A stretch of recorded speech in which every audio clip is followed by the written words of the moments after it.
Hey, what's up, guys? Welcome to another episode of the Show Radio. It's episode 351. I'm your host, Andrew, and this is your source for tech, gaming, and entertainment news. Head over to theshowradio.info. Once again, that's theshowradio.info. And check out our past shows. While you're there, subscribe and tell a friend about the show. This particular episode is going to be focusing on Niel Guilarte. He is a jack of all trades. He is the owner of Wildstyle Media. He is an award-winning producer, director, editor, speaker, and coach. And definitely had a great conversation with him. One of the things that he did mention, also he is the host of post-production podcast, All Things Post. And one of the things that he mentioned was he was talking about Audacity and Audition at one point. And I think he swapped them in the context of what he was talking about. But what he really meant was switch to Audition, because that DAW is more, robust versus Audacity. Nothing against Audacity. He was saying to switch to something more robust. So definitely want to mention that before we go into the interview. Enjoy. Right now I'm talking with Niel Guilarte. He is the owner of Wildstyle Media, award-winning producer, director, editor, speaker, and coach. He's also the host of All Things Post. Niel, welcome to the show, man. Hey, thanks for having me. No, man, thanks for being here. So talk to me, man. I know you just came back. You're probably set at home and doing the things that you need to do. You just left New York not too long ago. So talk about that experience, and then we'll talk about you personally. Man, we already missed New York, and I just want to start this off. My hearts go out to the families of all the people who were injured in the recent accident up there in New York. It really hit home, being that we were just standing in that area about a week ago today. Yeah, for sure, man. I was just there yesterday in the city, dude, and they blocked off everything. You could not go near Times Square yesterday. Yeah. So they had all the barricades, they had all the cops and everybody on the streets, and rerouting everybody to go like on the subway to cross underneath and go on the other side, that kind of a thing. So they were doing all that rerouting people yesterday. Wow. So it was crazy, man, just to see that. Definitely want to send prayers out to those families, but we love New York. I've only been there once before. I didn't get to see a single thing, so I considered this my first real trip, and I'm still buzzing from it. It's been a week. I actually have little withdrawals, to be honest with you. So New York was super inspiring, the scents, the smells, the textures. When I was a lot younger, I used to draw a lot of graffitis, and I was in love, man. Being on the subways and sort of just really experiencing what I only read about or seen in movies, and it was everything that everybody says it should be, and the premiere went amazing, and that really goes as one of the best trips so far of all 2017. Yeah, so a lot of things are new to me even right now after watching the premiere, which was amazing and inspiring to me just thinking about it. Even now. It's so one of the questions I did pose during the Q&A was relationships, right? Because right now, having recorded almost 10 episodes with my co-host who's in Hawaii and I'm in New York, so trying to build that relationship with her definitely is a slow burn and grind. And any tips you can offer even in that regard, man, is always appreciated. I know you gave some, now I have the legend right here, so give me some stuff, man, and I could take with me and take some notes with that, man. Yeah, I remember your question really specifically out of a lot of the questions that we fielded that night, because you were very specific. You were like, what could I do to fast track that so that we could best represent for our listeners? So I loved the question, and I think the answer I gave you was that there's no real way to fast track that relationship. You just got to invest more and more in your co-host and they as well, and you, to get to know each other, to find common ground, to find what makes both of you passionate about podcasting, because that'll obviously come off and in your chemistry when you're on the air. But really, I think, what's going to really make it happen or not happen is the interaction you have when you're live together, when you're interacting with a listener, when you're answering their questions. And I think that truly is something that can only happen over time. So I think you've done a good job of picking the person, because in talking to you, we talked about it, you were so confident in the person you picked. Yeah, I think now it's just going through scenarios with her that will test you guys as a partnership. Right. But so far, so good. I think there's not a lot that you really can learn, other than I think you made a great decision. I think it's going to add value to your show, and it's going to add a new dynamic because she has a different, female perspective. Right. And she's going to add value. So I think you made a great move, and I'm actually going to be listening. I'll let you know if I hear something weird, though. No, I definitely appreciate that, man. So I guess one of the things that, I'm kind of doing in the background, even, with the new partnership with her is trying to make the experience, like you said, the best possible for her, right? Because this is her intro to podcasting, being with me and the show radio. So I'm trying to make sure that is the best that it could be. So whether, I'm pitching, every time I pitch a company for something, she's at the forefront of my mind because she's, part of that duo, if you will. So I'm trying to make sure that goes, so that is at the forefront. But definitely, let's talk about you, man. Venezuela, man. Take me home, man. What is home like? Venezuela is going through a lot right now. But I was born in a beautiful country, and my dad moved here very young. So I got to the United States around 2 years old, and then we moved to California when I was about 4, and saw Star Wars for the first time. That was 1977 back then, and got hooked as far as the storytelling thing and being in love with an amazing movie, right? Amazing story. And then over the years, my dad was a movie buff. He always, every Thursday, Chinese in a movie.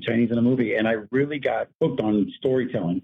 I got to grow up in one of the best eras for film. I got the whole Spielberg era, the whole Lucas era, James Cameron, all these amazing directors of my time. And that's what I carried as I grew up, wanting to be an amazing storyteller first and podcaster, businessman, and everything else second. And so that's why I felt that when we made The Messengers, I feel that a lot of what makes it so great, a lot of the compliments we get that really touches me in person is when they tell me how inspiring or how emotional, or if they felt different emotions during the film, then I feel like I did my job as a storyteller. And Chris Krimitsos is also a very big storyteller. So it was just a really good combo. But as far as just touching a little bit on Venezuela and what I bring from that is, I'm also very proud of where I come from and my heritage, and I want to be something that Venezuelans and or Venezuelan Americans can be proud of when they look at someone from there. But at the end of the day, you pick, you cherry pick from your experiences and you put them forward. And I take a little bit from all of that, the culture that my parents gave me, the respect for people, the respect for my craft, all comes from that upbringing. And like you got to see in New York, it's in the movie, it's ever present. And so I'm super proud of where I come from, but I'm even more excited about where we're going. For sure. So what about the DJ and the graffiti thing? Because you can actually see those elements. Hey, man, even I was 17 once, right? So I grew up listening to a lot of hip hop. A lot of my sister listened to a lot of Latin freestyle, New York music. I call it. People call it skate rink music, but I know it as freestyle. And so when I was young, there was a big dominant DJ in Orlando. He's one of my dear friends now, DJ Magic Mike. And I grew up listening to him, DJ Laz in Miami, the guys from New York. And I just wanted to have a part of that lifestyle. So early on in my career, I met a friend from Connecticut. He taught me how to do graffiti. We drove around listening to TKA, Stevie B all summer long. And I just got enthralled in the northern lifestyle and habits, graffiti art, hip hop music. I wanted to produce music originally, not film. I have a natural affinity for visual storytelling, but my love is to be in the recording studio. And so early on, I started DJing. Magic was kind enough to mentor me in the beginning. And then I just grew from there. And I did my first little mixed CD in 2008 and called The Rewind. And I was DJ Wildstyle at the time. And so when it came time to start thinking of what brand I wanted, enough people knew me as Wildstyle, and I felt like I built that up enough and invested enough time in that brand that I felt it could carry over and represent not only the video end of the world, the media side, but that we would be creatively a leader in the creative end of that. So that's the whole Wildstyle. We color outside the lines. We do graffiti. We do, the essence of music. That's sort of the background. Very cool. So what is Wildstyle Media for those who are learning about you for the first time? Wildstyle Media is obviously just it's a high-end media firm. We like to create creative video, audio, and more for our clients. What's funny is people don't realize there's two things about Wildstyle. One, it was one of the first hip-hop films ever made. I'm not sure if you know that because it was made in New York. Wildstyle was out in the 70s, but it's also a style of graffiti. It's a style of graffiti that's not bubbly. It's not really easy to read. It's a very advanced style of graffiti, but it's very intentional. Okay. And that's what Wildstyle Media stands for. We're intentionally, beautiful and complicated, but to the outside eye, it looks simplistic, colorful, and amazing as you're passing it up on the subway. So that's what I want my company to represent. We want to bring creativity and a new angle to whoever I'm working on, a movie, a podcast, a production, a music production. So that's who we are, and we've been blessed to win some awards for that work. And I'm excited. I'm excited for the future of Wildstyle Media. Cool. So was birth All Things Post, or when did that come in to the whole picture? Okay, so I moved to Tampa. I left Orlando after living there for almost 20-something years. Worked my way up to be the producer for the mayor of Orlando. I felt like I kind of hit the top. That's awesome. And so in 2013, I moved to Tampa, where I had no resources, no friends, no nothing. And I met Chris Krimitsos, who had caught on to the podcasting trend a little early. And I thought, wow, well, that might be a way for me to make new friends, reach a new audience, introduce myself through podcasting. Went to Podcast Movement in 2014, like 11 days after I launched my show. Brought home what I learned, was sponsored in less than 3 months as a podcast by some great sponsors that supported and believed in me. And now I just hit 2 years of podcasting. And All Things Post was birthed because of that trend. And then I created a Facebook group, which is still very strong, that services the post-production community and lets them interact, lets them communicate with both me and each other. And then we engage as well through the show. So it's become a really big part of my life, and something I'm really proud to sort of be over and in charge of, because I really love that community. Very cool. So I guess it's fitting to talk about podcasting stuff and tech tips right here, right? It's just fitting. So, okay. So ATR 2100 is what I use, right? I have one of those arms. I have the filter in front. I have the windscreen. I typically use Audacity to record the local track. And and Daniela does the same thing on her side, and we combine it and do the other stuff. Sometimes Audacity crashes, so I'm trying to figure out, the solution for that right now. At times we'll use Adobe Audition and also Hindenburg, which not too long ago was $199 for Radio Day. So that's kind of like my setup right now. And then from there, that's all right. Nothing against Audacity. Those are great people that have created an awesome free platform. But I think, I started with them about 4 shows in. I moved up to Logic on the Apple side of things. Okay. But that's because we also produce music and we produce things. So we're already in a DAW that can handle that. So I was like, why can't it handle podcasting? GarageBand is its baby brother. If I was you guys, though, as soon as you could move to strictly Audacity, it might be a good move. And the only reason for it is Adobe is an incredible brand, just like Hindenburg is. They're just more, I think they're a little bit more robust, and they have the support system behind them. It's a paid product, so it's something that, they're going to invest in the updates for. But you should always use what's working for you, right? If you're not having a problem with something, don't fix it. But being on a DAW like that is a good thing. Okay. Any other thoughts there? You sound like you got more. I think that your mic is great. Dynamic mic, I think it's going to capture better than using an open condenser in an open room. So if you're in a room that's noisy, you want to definitely have a dynamic mic. And again, listen, I just want to go back to that. I started with, I think it was Audacity. I got them confused. So Audition's Adobe. So definitely want to say that Audacity is awesome. Okay. There are podcasts about Audacity. But I think moving in your case, now that you have a co-host, you're moving things up, you want to merge your sessions, things like that is probably something that Adobe will be a little bit more fitted for professionally.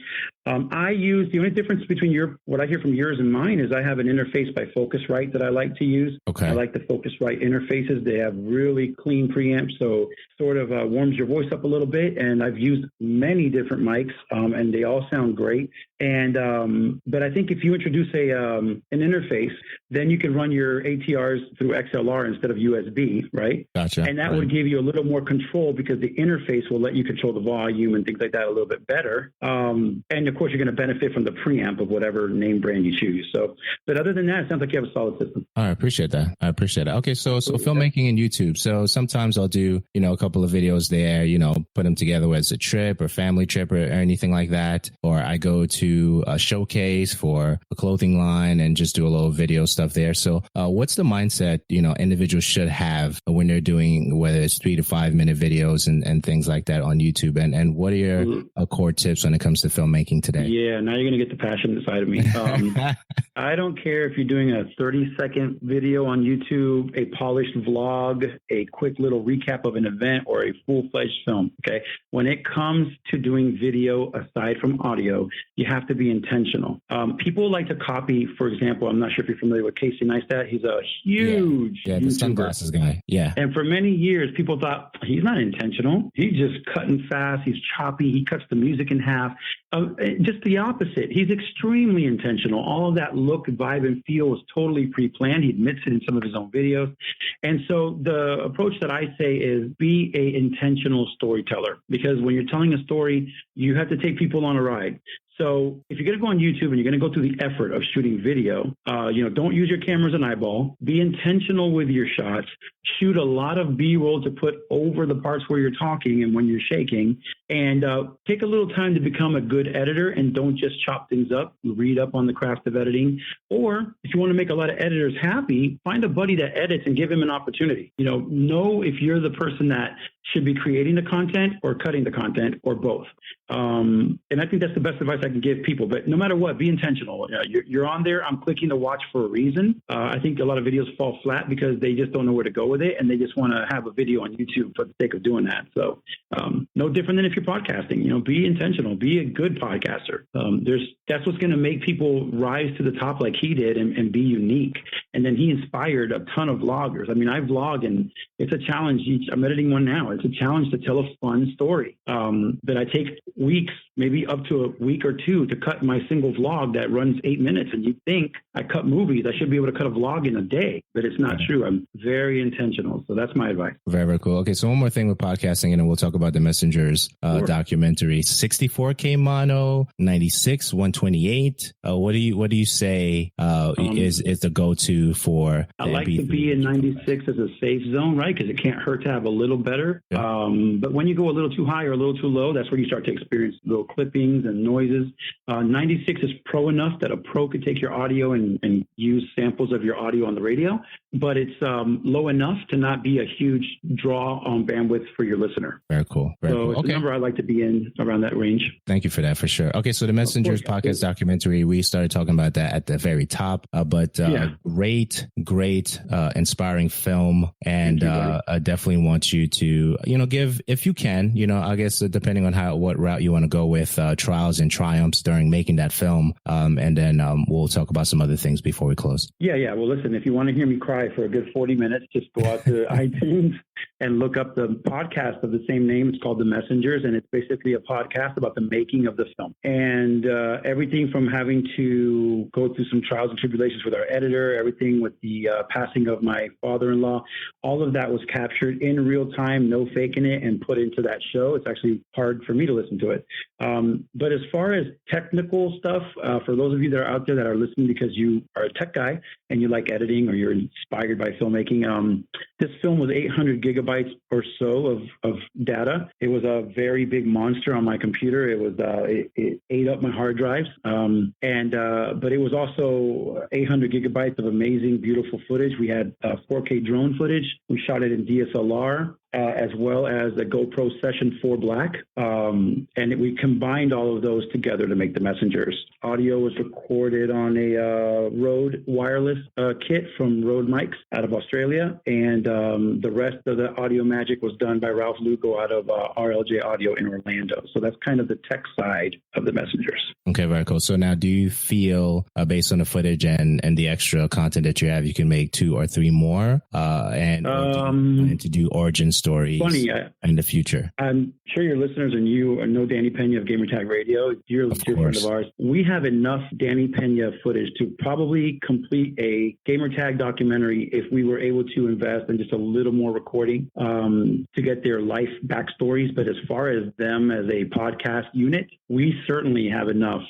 sitting on the side to complete that project, and it's something we've talked about. So for the gamer community, just email or tweet Danny Pena and say, get with Niel. As far as the rest, we have enough. What interested us was maybe doing a women of podcasting. We have a lot of angles we wanted to explore with females in podcasting that we didn't get to dive into in this film. and we certainly have toyed with the idea of a sequel or a second version. So, but as far as what I have, I've used most of what I have.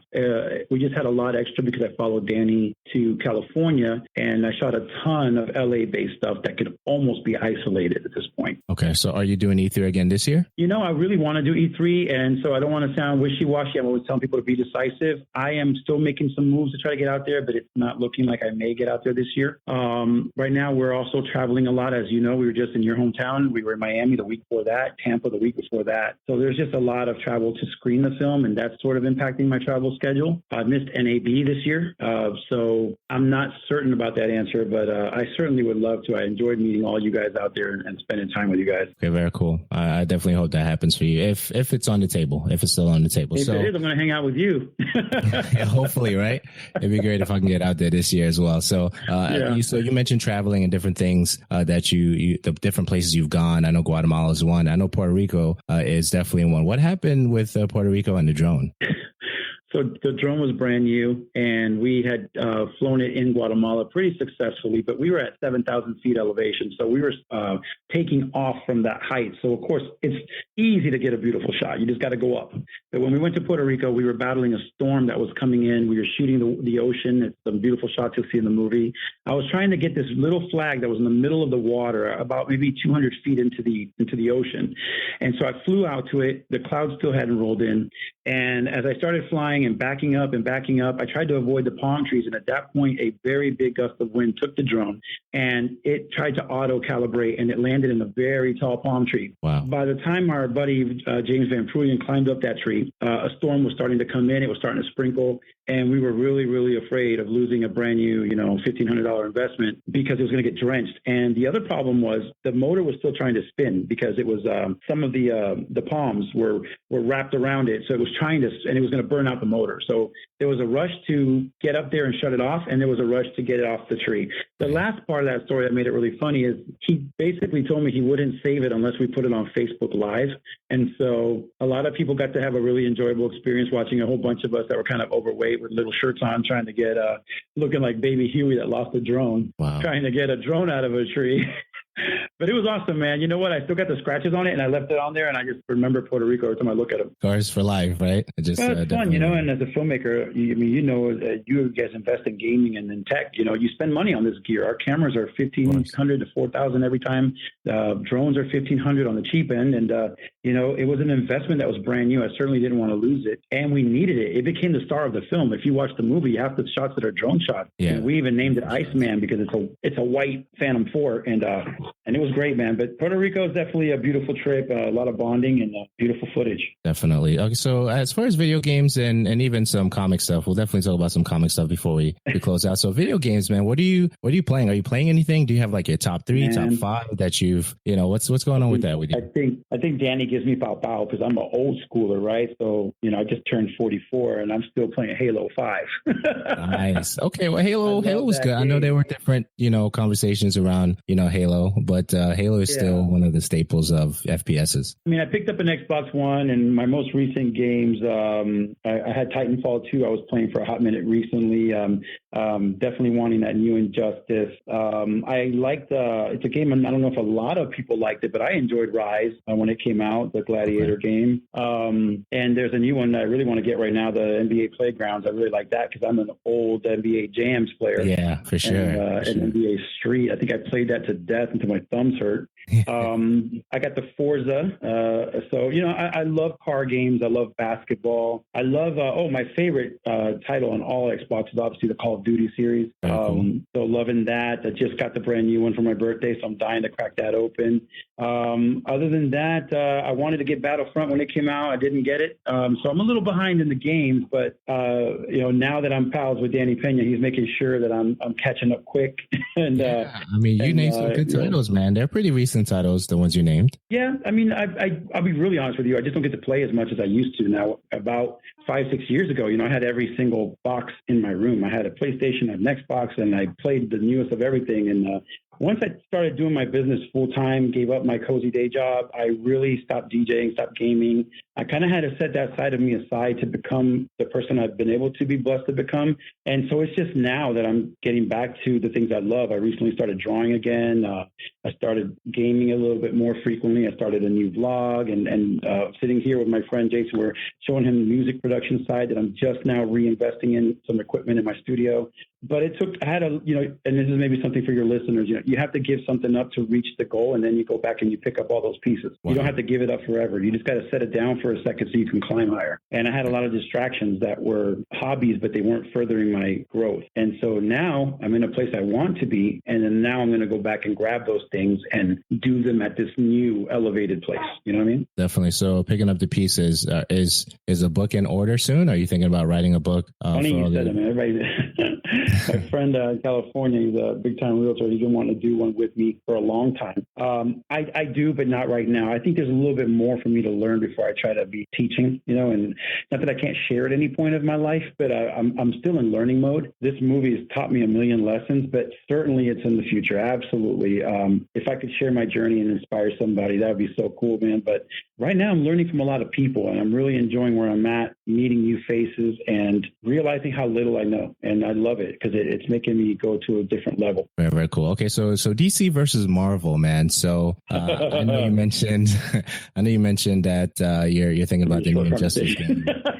And Injustice 2 recently released, and one of the things I really appreciate about watching some gameplay even recently was the cutscenes are so amazing, and of course the gameplay is really dope as well. So who's your guy? I know you got a couple of people in DC. So who do you like on both sides, and what do you think of the current film? I'm Batman film stuff also. All day. Yeah, I am Batman all day, every day, no negotiation. I've been a fan of Batman, and I mean a really serious fan. I have an incredible Batman collection. I connect with Batman, what he stands for. It's not about superpowers. It's about using what you have to become super. I love that he's black. Now, funny, I'll be honest with you, I grew up as a kid coming from Venezuela. I grew up loving Marvel. I was a huge Spider-Man fan. I mean, monster Spider-Man fan. And I loved Iron Man. Those were my two big Marvel comics. But what happened as I grew up and I started to see all the Marvel movies coming out, I just felt like they were joking around too much, and they were making all the movies and the characters kind of goof offs, and they weren't really serious. And then you turn around and see DC movies, and the characters are more serious, and they're here to fight, man. They're here to beat people up. This is not a comedy show. And so recently, like I said, I'm a huge Iron Man fan. I loved Avengers because I loved seeing them together. But all in all, I'm still a Batman fan. Just love him, man. Up, down, sideways, you say it. Anywhere you put him, I'm a Batman fan. Okay, so the last question I have there, what do you think of the story iterations and the way they present the characters on the DC side versus the Marvel side as they're coming out with the movies? Yeah, like I just said, I like that DC still sticking to the whole, our characters are dark, serious, and stuff. But I think that they rushed to get to Batman, Superman. I think that they're trying to rush to get to Justice League. However, I love that they made Wonder Woman cool again. I grew up and never really took her as a serious character. I enjoy the Marvel films for entertainment sake, but I hold DC to a higher candle because I know a lot of people disagree with me. I've already had this conversation with a million gamers and people that love films. Everybody loves Marvel, and they feel that DC, the movies just don't hold up. And I just disagree. I think if you're a real DC fan, they're darker, they're more serious, and they're sticking to that. Now, that may not be translating good in the box office because you have young viewers. Right. But for people like me, maybe in their mid-40s, I mean, we're digging it, So I'd like to see them. I wish they would have made a second Superman before they connected Superman and Batman and then gone on to the Justice League. I think that would have been a better play. But I'm excited. There's some good ones coming out. So I'm excited to see where they're going to go with it. But you're right about the films within the games. They can almost make films out of those. Yeah, for sure, man. For sure. Injustice trailer blew my mind. I think I watched it 1,000 times just to see the bat. Yeah, it's definitely amazing. One thing I wanted to ask you is there anything that I didn't ask you that you wish I asked you before we close? Man, I wish you'd asked me to be your best friend. You know what? It was a great interview. Thank you for asking about all the things that I'm involved in. I know I just did another interview where it sounds like I'm involved in so many things, and I just like to share with listeners that I am a believer that you don't have to do just one thing, okay? And I do believe that you can explore all your talents, and doesn't mean you have to make each talent you have a money-making machine. However, how do you know if you just don't explore them at all? If you don't go down the rabbit hole, how do you know you're not going to be an amazing DJ or podcaster or branding expert like my friend Jason here? So I just want to say, to kind of wrap things up, is that I love gaming. I love music. I love video. I love drawing. I love comics. I love a lot of things. And I think finding happiness and balancing who you are is identifying that you are allowed to love all those things and just knowing when to love them. You can't always have all 5 of them up front. And doing films is a passion, but it's not all I like to do. And I try hard when I'm on podcasts not to pigeonhole myself as Niel, the filmmaker, when truly I'm so much more. So I'm just happy you got to be there. I was really, really happy to see you and Tony Polanco out there because we met at E3. Yeah, for sure. I was glad our bond connected and was still strong. And it really meant a lot to me that you guys came out to see the movie up in New York. Man. Of course. I hope that we keep growing together and that your listeners I invite them to listen to All Things Post and come check out my side of the world. And man, this has been a great interview and I'm just really grateful to be on your show. Yeah, man. Same here. I'm so glad you came. Any other things you want to promote before we get out of here? Right now, nothing too big. Right now, we're really about pushing the film out. Look for it on iTunes and Amazon. It's coming in the next 45 days or so. I'm working on a short documentary about Haiti right now, which is kind of my next project. And I'm pushing a couple of podcasters to get them launched. So just trying to get my life a little back to normal before we take on another big project is sort of where I'm at right now. Very cool. Niel, you've been amazing, man. Thank you so much for taking the time out. Thanks, man. We'll do it in Spanish next time. Thanks so much, man. Thanks for listening to this episode of The Show Radio. Subscribe and tell a friend about the show. And for more information, visit theshowradio.info.